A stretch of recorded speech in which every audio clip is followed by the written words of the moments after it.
नमस्कार, एक बार फिर से मैं आप सभी के सामने उपस्थित हूँ बेहद महत्वपूर्ण टॉपिक के साथ। और आज हम बात करने वाले हैं कि जो गंगा नदी का प्रवाह है उसमें 50% की वृद्धि होने वाली है, क्योंकि जिस तरीके से जलवायु परिवर्तन हो रहा है उसका सीधा सीधा असर हमें गंगा नदी पर देखने को मिलेगा, जिसकी वजह से बाढ़ भी आ सकती है, बहुत सारे जो इलाके हैं वो भी उजड़ सकते हैं और भी अन्य समस्याएं यहाँ पर उत्पन्न हो सकती हैं। तो चलिए इन्हीं के बारे में थोड़ा सा एनालिसिस करते हैं कि भाई ऐसा क्यों होगा, किस तरीके से जलवायु परिवर्तन जो है वो गंगा नदी के प्रवाह को बदलेगा और उसकी वजह से कितना विनाश हो सकता है। बिकॉज हम और आप इस जलवायु परिवर्तन को उतनी गंभीरता से नहीं ले रहे हैं। अगर बात करूं तो मैं भी अभी एसी चला करके ही आपको पढ़ा रही हूँ, लेकिन हम इसमें थोड़ा सा मॉडिफिकेशन कर सकते हैं कि अगर हम किसी चीज़ को बहुत ज़्यादा उसका दोहन कर रहे हैं, बहुत ज़्यादा उसका यूज़ कर रहे हैं, तो उसको हम कम कर सकते हैं और ऐसे करके धीरे धीरे हम इस चीज़ को चेंज कर सकते हैं। जैसे मैं बताया, बशर्ते मैं यहाँ पर खड़े होकर के ये सारी चीज़ें बता रही हूँ, लेकिन मैं खुद वो काम कर रही हूँ कि मैं एसी में खड़ी हुई हूँ, लेकिन इसके लिए मुझे स्टेप लेना पड़ेगा कि पहले मैं इस चीज़ को सुधारूं, मैं इसके उपयोग को थोड़ा कम करूं, मैं इसको बंद करूं। जहां वो 10 घंटे चलता है तहां मैं इसका यूज़ सिर्फ 2 घंटे तक सीमित कर पाऊं, ताकि बाकी जो कार्बन एमिशन हो रहा है एटलीस्ट मैं उसको तो कम कर सकूं, ये जो जलवायु परिवर्तन हो रहा है उसको तो थोड़ा धीमा कर सकूँ, राइट। तो चलिए इसी तरीके से हम और आप थोड़े थोड़े प्रयासों से ही सही लेकिन बहुत बड़ा बदलाव ला सकते हैं। तो चलिए आगे क्लास शुरू कर लेते हैं। बर्फ पिघलेगी, बारिश बढ़ेगी और गंगा नदी के पानी के फ्लो में 50% तक वृद्धि हो जाएगी।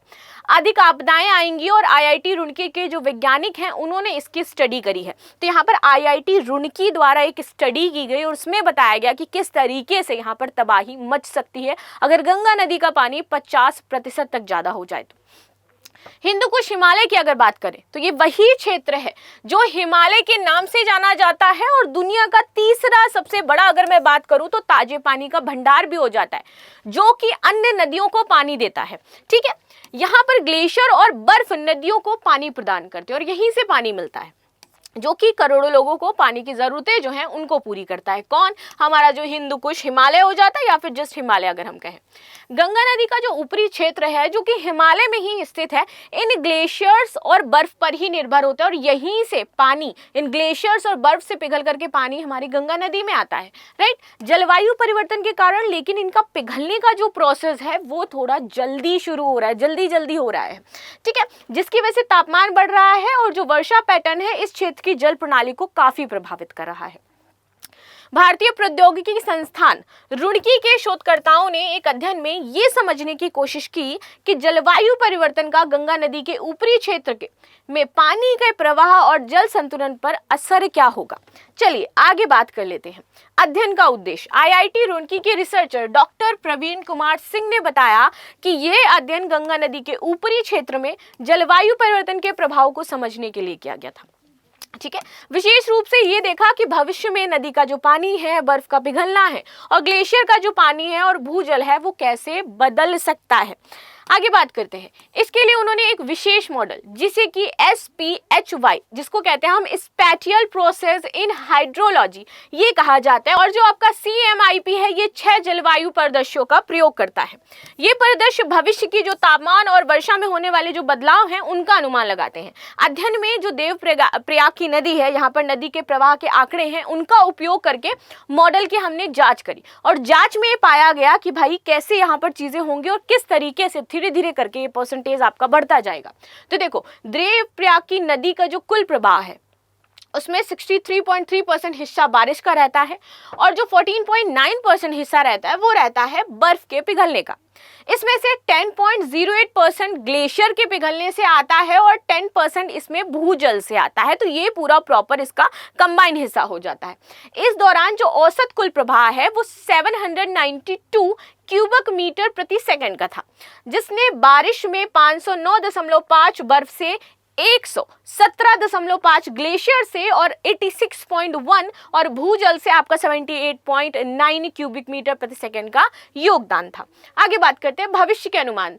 2076 से लेकर के 2100 तक की यहाँ पर बात की गई है। तो तापमान और वर्षा में वृद्धि 21वीं सदी के अंत तक विशेष रूप से जो हमारा SSP है ये 5 से 8.5 परिदृश्य में तापमान और वर्षा के उल्लेखनीय वृद्धि होने की संभावना है कि यह आपका 8.5 तक हो जाएगा।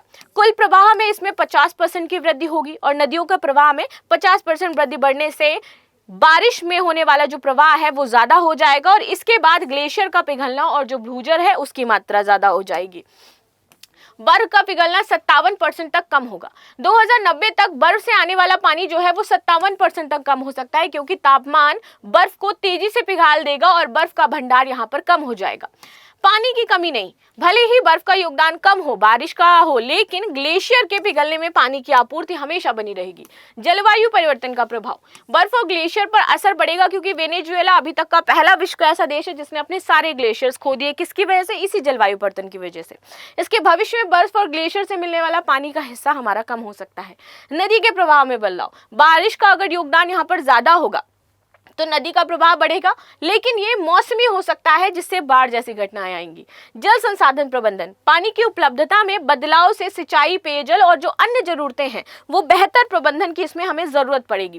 क्यों महत्वपूर्ण है यह अध्ययन? देखिए, इस स्टडी में शामिल रिसर्चर राजीव रंजन ने कहा कि हिमालय क्षेत्र की जो नदियां जैसे कि गंगा लाखों लोगों के लिए जीवन रेखा है।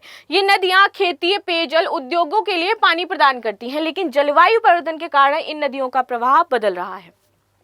ये अध्ययन हमें ये समझने में मदद करता है कि भविष्य में पानी की उपलब्धता कैसी होगी, इसे कैसे प्रबंधित किया जाए, यानी कि ये जो चीजें हो रही हैं इसको हम लोग कैसे प्रबंधित कर सकते हैं। तो देखिए, इसमें सरकार और जो नीति निर्माता हैं वो बाढ़, सूखा और पानी की कमी जैसे जो समस्या है इससे निपटने की पहले तो योजना बनाने का प्रयास करें। ठीक है।